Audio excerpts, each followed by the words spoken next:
next week. Now, the show will see the country's most talented florists and landscape showcase the very best of designs and decorations and art pieces. So joining us in studio are three of the brilliant artists whose works will be absolutely stunning. We've got Peter, Carl and Mabel. Welcome to the show. Thank you.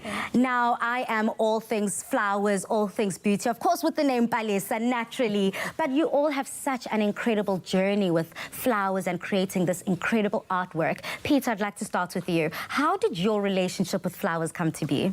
Well, coming from a very good background with art and flowers, my passion was with flowers and to actually grow flowers, and eventually with previous and you know, nobody shared things with anybody, so my passion became going to America and study floristry in America, and then bring through to South Africa and then share with the South African talent. Beautiful. Yeah, so that we can actually make floristry a profession. That is such a unique journey. I mean, Carl, can you relate to this?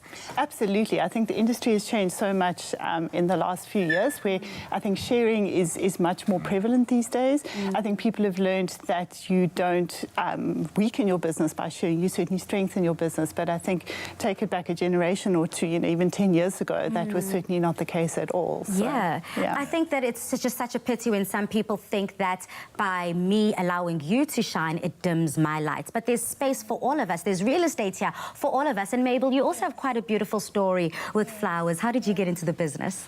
Nature. Nature. I have such a strong bond with nature. The way it's so natural, it grows, it just...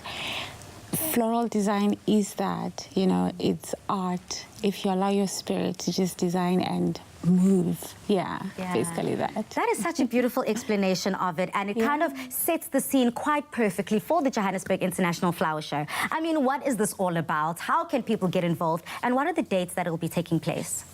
It's starting on the 30th, and it's actually from 30th to the 3rd of November, and it's at the... City Hall, Okay, cool. Which is actually a grand pavilion that they've set up for horticulturists, as well as a flower pavilion. So there's two sections of the show, which is actually quite brilliant. And I mean, the participation for the florist side is phenomenal. The people going to exhibit. We actually represent a lot of the floral art and the floral pavilion people, so it's going to be absolutely phenomenal. Stunning. And I also understand that there's a competition element to this, so not only are you displaying, but you guys are competing. What are you competing for? She's competing. So there's two parts to the competition. At the time, I decided to enter both parts. It seemed like a good idea. I'm not so sure. I love the ambition, queen. So the two parts of the competition, one of them is to make a floral chandelier, certainly on a very large scale. The chandeliers will be between 2 and 3 meters tall and wide, hanging from the ceiling, which I think is going to be something very special to see. It's not something that in South Africa we see that often. And then the second competition is a floor standing piece. There's two aspects or two themes to it. There's one called diversity and a second one called tribal. So each of the competitors was allocated one of the sub-themes, and they had to do some kind of a floor standing piece for that. Stunning. Yeah. Okay, well, this sounds like definitely a lot to look forward to. I'm sure all of the people out in Johannesburg or neighboring areas who want to go through, get involved, this is definitely your invitation to just go all the way in. Now, I want to find out from you lastly, Mabel. Yes.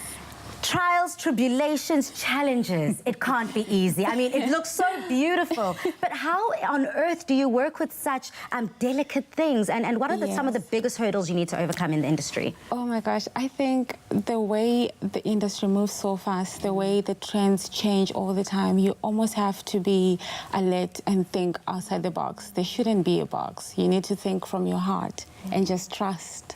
Wow. Yeah. Well, it's not easy to just trust it, but I think it's that natural talent, that God-given talent, and of course the education behind it that brings such outstanding bespoke pieces. Thank you so much for coming through, and all the best, Carl, for next week. I know you're going to be representing quite loudly and proudly. Now, after the break, we make beautiful Italian kisses with Clover Bliss. See you after the break. Excellent.